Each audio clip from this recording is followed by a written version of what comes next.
Shalom jemaat Tuhan, kita akan merenungkan firman Tuhan, tapi sebelumnya mari kita berdoa. Bapa di surga, kami mohon berkat-Mu, kami akan merenungkan firman Tuhan pagi hari ini. Berkati kami semuanya, hamba-Mu juga kiranya Tuhan boleh pakai dia untuk menjadi saluran berkat Tuhan bagi seluruh jemaat yang hadir pagi ini. Di dalam nama Tuhan Yesus firman yang hidup, kami sudah berdoa. Amin. Kita akan membaca satu teks firman Tuhan yang akan menjadi landasan perenungan kita pagi hari ini dari kitab Maleakhi pasal 3 ayat 1 sampai dengan ayatnya yang kelima. Demikian firman Tuhan. Lihat, aku menyuruh utusanku supaya ia mempersiapkan jalan di hadapanku. Dengan mendadak Tuhan yang kamu cari itu akan masuk ke baitnya. Malaikat perjanjian yang kamu kehendaki itu sesungguhnya ia datang, firman Tuhan semesta alam. Siapakah yang dapat tahan akan hari kedatangannya?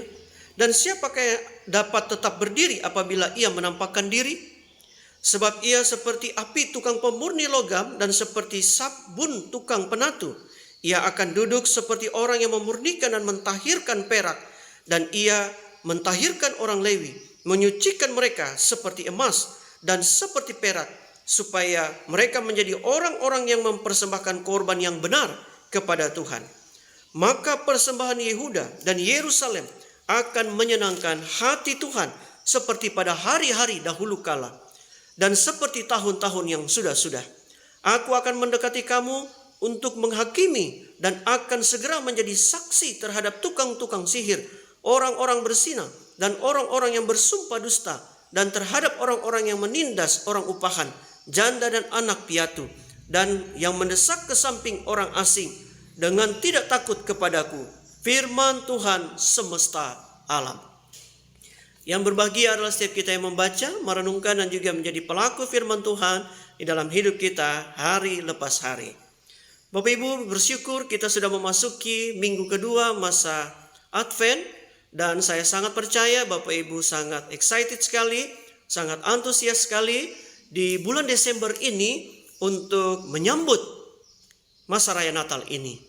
Dan saya sangat percaya Bapak Ibu juga mungkin sudah mempersiapkan baik mungkin rumah, tempat di mana kita tinggal dicat ulang supaya lebih nyaman ketika ada tamu datang atau bisa bersukacita bersama dengan keluarga.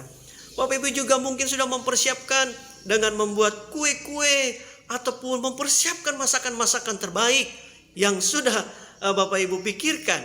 Bahkan kemungkinan masa raya Natal ini sudah dipersiapkan setahun sebelumnya supaya masa raya Natal ini bagus, baik adanya dengan persiapan yang sudah dilakukan jauh hari sebelumnya. Bapak Ibu, jauh atau lebih daripada apa yang kita siapkan secara fisik, Tuhan sebenarnya menginginkan kita untuk mempersiapkan diri kita secara rohani untuk dapat menyambut kehadirannya Yesus Kristus sebagai juru selamat pribadi di dalam hati kita. Itulah masa-masa Advent yang seharusnya kita lakukan, yaitu kita mempersiapkan diri kita, keluarga kita, jemaat kita secara rohani untuk menyambut Dia Yesus Kristus sang juru selamat dunia. Bapak Ibu yang Tuhan Yesus kasihi, pagi hari ini kita akan merenungkan bagian ini dengan satu tema, yaitu Tuhan datang untuk menghakimi. Melihat teks firman Tuhan yang kita baca, ada dasar sesungguhnya ketika Maleakhi menuliskan bagian ini kepada para pembacanya, orang-orang Israel atau Yehuda pada waktu itu, supaya mereka berbalik dari kehidupan mereka yang lama kepada kasih karunia Allah yang dapat menolong mereka keluar dari dosa mereka. Apa yang membuat mereka demikian? Mari kita membaca bersama apa ide besar yang menuntun kita dalam perenungan pagi hari ini. Ide besar bagi kita pada pagi hari ini adalah, sebagai orang percaya, di dalam menantikan kedatangan Tuhan, kita seharusnya senantiasa siap karena Ia datang segera. Firman Tuhan semesta alam itu berarti pasti dan tidak dapat ditangguhkan lagi.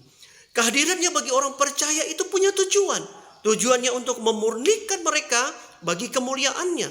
Namun kehadirannya juga akan datang untuk menghakimi atau menghukum mereka yang tidak bertobat dan hidup di dalam dosa.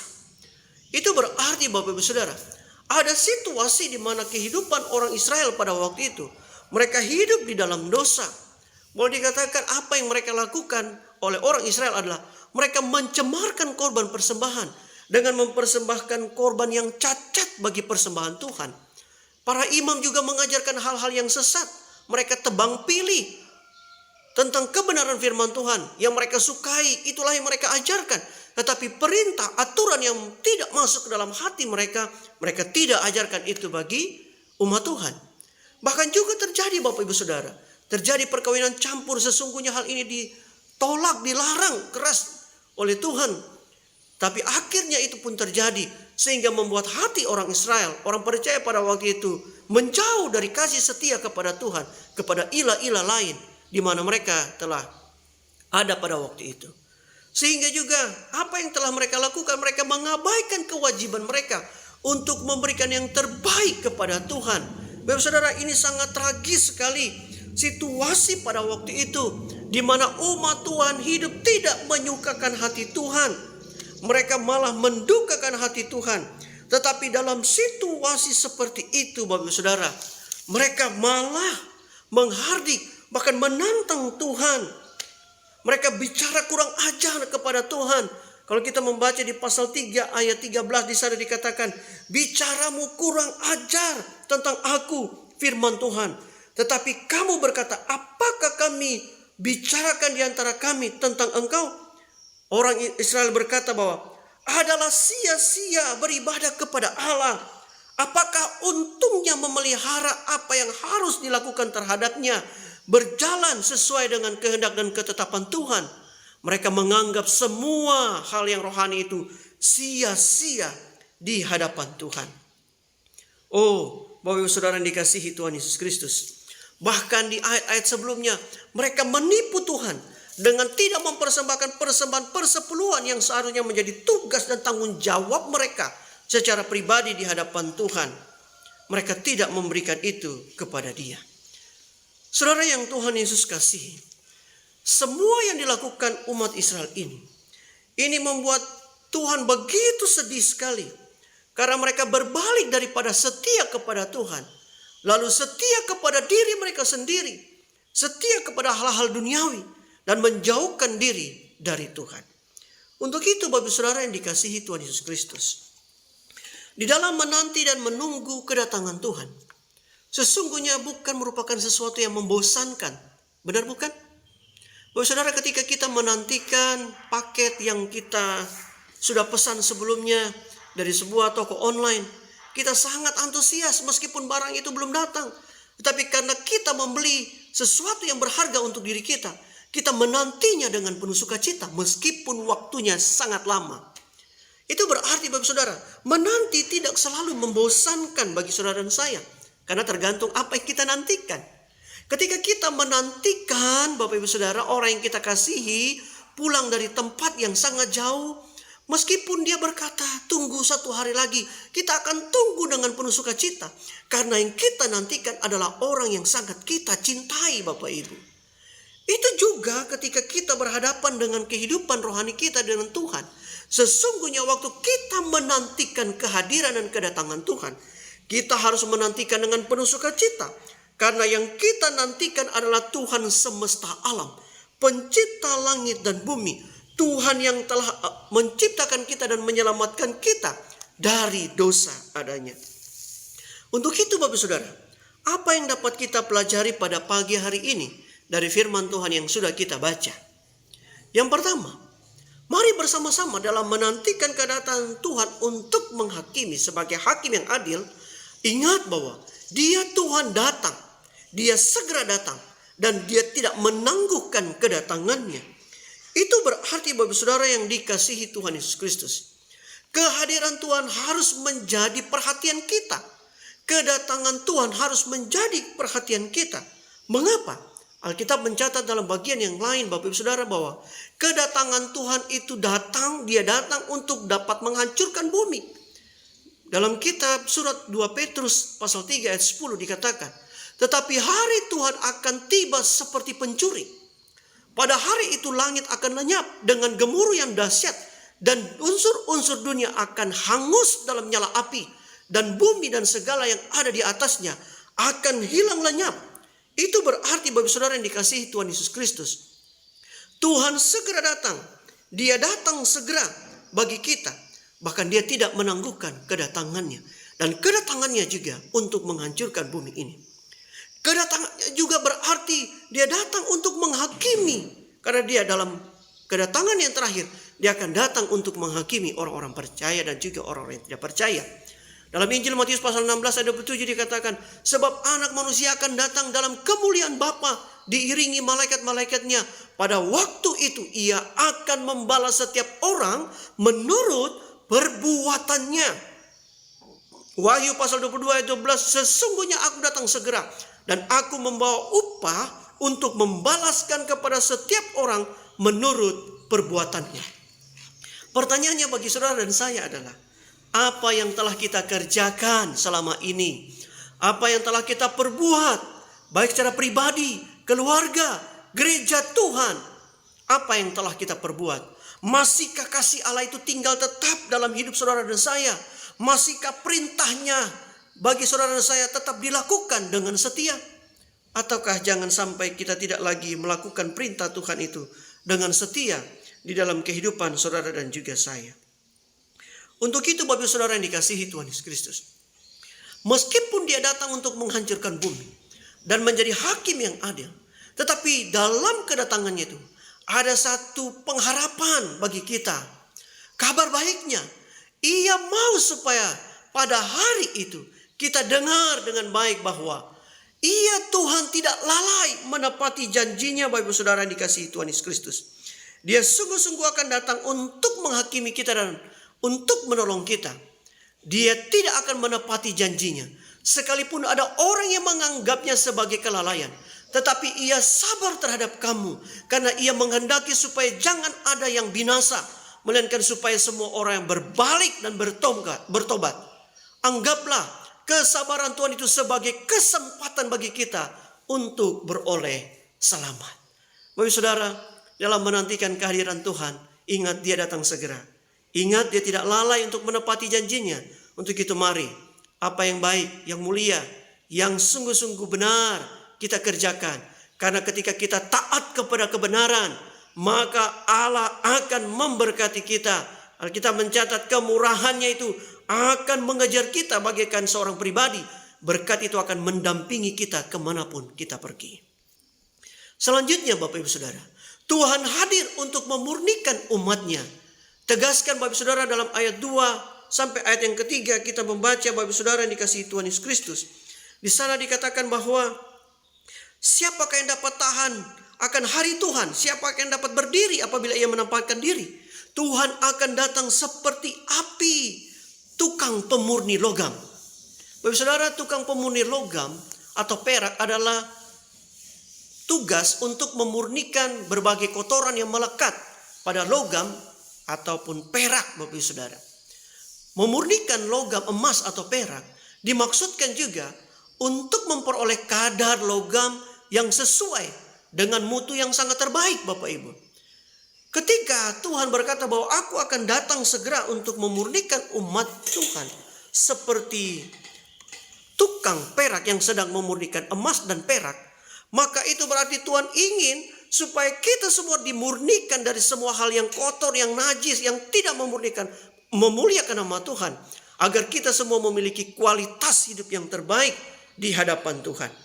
Saudara, itu berarti ketika Tuhan datang untuk memurnikan kita, maka yang diinginkan oleh Tuhan bagi saudara dan saya adalah kualitas hidup terbaik di dalam kehidupan kita. Ketika kita mengerti bagian ini, saya memikirkan satu hal bagi saudara. Apa yang dilakukan oleh seorang pemurni logam ketika dia sedang memurnikan perak, bagi saudara? Ketika seorang tukang perak memurnikan perak, dia akan duduk seperti kata firman Tuhan, duduk dan tidak pergi kemana-mana. Mengapa? Karena Tuhan tahu bahwa dia ibaratkan dirinya seperti tukang pemurni perak. Dia akan duduk untuk memurnikan perak tersebut. Bapak saudara, ketika perak dimurnikan, dia tidak boleh kurang dari panas yang ditentukan. Jika kurang dari panas yang ditentukan, maka perak itu tidak mencapai kualitas terbaik. Tetapi jika perak itu dipanaskan berlebihan, maka perak itu akan rusak, Bapak Ibu. Alkitab sungguh luar biasa memberikan pengertian bagi kita. Seperti tukang perak yang duduk memurnikan perak. Maka dia tahu, Tuhan tahu kualitas kita. Tuhan tahu kemampuan kita. Alkitab mencatat, ketika dia menguji kita, ujian yang diberikan kepada kita tidak akan melebihi kapasitas kita. Dia tahu kemampuan kita. Sehingga tidak kurang, tidak lebih. Dia akan memurnikan kita tepat seperti yang dia inginkan. Tidak kurang, tidak lebih. Tidak kurang sehingga kita menjadi orang yang tidak maksimal. Ataupun lebih sehingga kita menjadi seorang pribadi yang rusak. Tidak, Bapak Ibu Saudara. Tetapi seorang pemurni perak akan menjaga dengan baik kualitas panasnya. Sehingga Bapak Ibu Saudara dapat menghasilkan perak yang terbaik. Itu berarti bagian ini mengingatkan kepada kita bahwa Allah tahu kualitas yang terbaik. Sehingga dia pasti menjaga kualitas hidup kita. Dengan memurnikan kita. Supaya kita menjadi orang-orang percaya. Yang berkualitas anak-anak kerajaan Allah. Dalam 1 Petrus pasal 1 ayat 6-7 berkata. Bergembiralah akan hal itu. Sekalipun sekarang ini kamu seketika harus berduka cita oleh berbagai-bagai pencobaan. Maksud semuanya itu ialah. Untuk membuktikan kemurnian imanmu. Yang jauh melebihi tinggi nilainya daripada emas yang fana. Yang diuji kemurniannya dengan api. Sehingga kamu memperoleh puji-pujian dan kemuliaan dan kehormatan. Pada hari Yesus Kristus menyatakan dirinya. Inilah kehendak Tuhan. Ketika dia hadir, dia akan memurnikan saudara saya. Tujuannya supaya kita mencapai kualitas hidup yang terbaik di hadapan Tuhan. Pertanyaannya, maukah saudara dan saya dimurnikan oleh Tuhan? Izinkan dia memurnikan kita. Karena Tuhan menginginkan di tahun yang akan datang, 2022, kita semakin naik tingkat. Kita tidak seperti kita yang dahulu. Kita akan menjadi manusia-manusia Tuhan yang lebih baik untuk kemuliaannya. Tuhan juga ingin memurnikan kita, Bapak Saudara. Kenapa? Saudara, anggaplah sebagai suatu kebahagiaan apabila kita diizinkan Tuhan melewati api pemurnian. Apabila kamu jatuh dalam berbagai pencobaan. Sebab kamu tahu bahwa ujian terhadap imanmu akan menghasilkan ketekunan. Biarkanlah ketekunan itu memperoleh buah yang matang, yang sedap untuk dinikmati oleh banyak orang. Dan juga dinikmati oleh Tuhan. Dan juga oleh diri saudara sendiri. Supaya kamu menjadi sempurna, utuh, tak kekurangan apapun. Oh, luar biasa bagi saudara. Suatu kualitas dan pencapaian yang Tuhan inginkan bagi saudara dan saya. Dia ingin kita tekun, menghasilkan buah yang baik, sempurna, utuh, tak kekurangan satu apapun. Berbahagialah orang yang bertahan dalam pencobaan. Sebab apabila ia tahan uji, ia akan menerima mahkota kemuliaan yang dijanjikan Allah kepada semua orang yang mengasihi dia. Haleluya. Kita bersyukur karena ada janji Tuhan bagi saudara dan saya yang taat. Yang terakhir bagi saudara, dia akan hadir sebagai hakim yang adil bagi saudara dan juga saudara dan saya. Dia akan menjadi hakim yang adil untuk menghukum semua orang yang tidak berkenan kepadanya. Tetapi dia akan hadir menjadi hakim yang adil untuk memberikan upah bagi orang yang percaya kepadanya. Kehadiran Allah sebagai hakim tidak sama dengan kehadirannya dalam memurnikan logam. Sebab jika ia hadir sebagai pemurni logam, tujuan utamanya adalah memperbaiki, mengubah hidup umat yang berdosa, yakni Yehuda, bahkan saudara dan saya pembaca masa kini. Tetapi kehadiran sebagai hakim adalah kehadiran Allah untuk mengacungkan tangannya, agar tangannya untuk memberikan penghukuman bagi setiap orang yang tidak bertobat ataupun tidak bersedia untuk dimurnikan. Oh, Bapak saudara dikasihi Tuhan Yesus Kristus. Matius pasal 25 ayat 32-33. Semua bangsa yang dikumpulkan di hadapannya, dan ia akan memisahkan mereka seorang dari seorang, sama seperti gembala memisahkan domba dari kambing. Dan ia akan menempatkan domba-domba di sebelah kanannya dan kambing-kambing di sebelah kirinya. 2 Korintus pasal 5 ayat 10. Sebab kita semua harus menghadap tahta pengadilan Kristus, supaya semua orang memperoleh apa yang patut diterimanya sesuai yang dilakukannya dalam hidupnya, baik ataupun jahat. Itu berarti Bapak saudara, ketika kita setia kepada Tuhan, ingat di akhir hidup saudara dan saya, Allah akan datang menjadi hakim untuk memisahkan hidup saudara dan saya. Untuk itu, mari kita taat dan setia sampai akhir hidup kita. Untuk itu Bapak Saudara, kita kembali pada presupposisi awal kita. Sebagai orang percaya di dalam menantikan kedatangan Tuhan senantiasa harus siap. Karena ia datang segera. Firman Tuhan semesta alam, kehadirannya bagi orang percaya dengan tujuan untuk memurnikan mereka bagi kemuliaannya. Namun kehadirannya juga datang untuk menghakimi, menghukum mereka yang tidak bertobat dan hidup di dalam dosa. Akhir sekali dari khotbah saya ini Bapak Ibu Saudara, ada satu ilustrasi yang ingin saya sampaikan. Suatu ketika ada seorang yang ingin pergi ke gereja, tetapi dalam jalannya dia harus melewati satu jembatan yang sudah tua sekali Bapak Ibu Saudara. Ketika bertemu dengan jembatan yang tua dan dia lihat jembatan yang begitu mengkhawatirkan, dia lalu berdoa kepada Tuhan. Tuhan, tolong saya, jika jembatan ini bisa saya lewati, saya berjanji akan memberikan persembahan terbaik. Saya akan memberikan 500.000 di dalam kantong persembahan pagi ini. Lalu kemudian amin, dan dia berjalan melewati titian tersebut. Sampai di pertengahan jalan dia melihat bahwa ini jembatan cukup kokoh dan kuat. Bahkan tidak berdoa pun jembatan ini bisa saya lewati. Dia percaya dengan kemampuan dirinya. Lalu kemudian dia berdoa di tengah-tengah perjalanan berkata, Tuhan, tolong saya, Engkau tahu saya bukan orang yang kaya. Jika Tuhan izinkan, oh Tuhan tolong, saya tidak bisa lagi memberikan 500.000. Izinkan saya memberi 100.000 saja. Amin. Bapak saudara lihat. Akhirnya dia mulai berjalan. Lalu 5 langkah ke depan Bapak saudara, tiba-tiba jembatan itu bergoyang dengan sangat kuat. Lalu dia berkata, Tuhan jangan bercanda deh. Saudara, Tuhan tidak pernah bercanda dengan saudara Bapak saudara. Lalu kemudian berkata, Tuhan maafkan saya. Saya berjanji akan memberikan 500.000, tapi izinkan saya melewati jembatan ini. Saudara yang dikasihi Tuhan Yesus Kristus. Kehidupan saudara dalam menapaki hidup tidak bisa situasional ataupun kondisional. Kehidupan kita harus tetap percaya kepada Tuhan. Sekali percaya kepada Tuhan. Sekali berjanji setia dan berkomitmen kepada Tuhan. Tetap di jalannya dan jangan pernah berubah setia. Di masa Advent yang kedua ini, mari kita bersama untuk memuliakan nama Tuhan. Di masa penantian ini, ingat, Dia datang segera. Dia akan datang untuk memurnikan kita. Dia datang juga untuk menjadi hakim bagi kita. Tuhan Yesus memberkati saudara dan saya. Mari kita berdoa. Tuhan Yesus, kami bersyukur, berterima kasih untuk perenungan firman Tuhan pagi ini. Berkati setiap kami di dalam menantikan kehadiran Tuhan. Di masa raya Natal ini, Yesus Kristus datang sebagai juru selamat dunia. Biarlah iman kami tetap setia kepada Tuhan. Bertahan, komitmen kami juga tetap bertahan sampai akhir hidup kami. Ini doa kami, hamba-Mu terbatas, tapi biarlah firman terus berbicara dalam hati jemaat-Mu. Amin. Shalom, Tuhan Yesus memberkati, sampai jumpa lagi.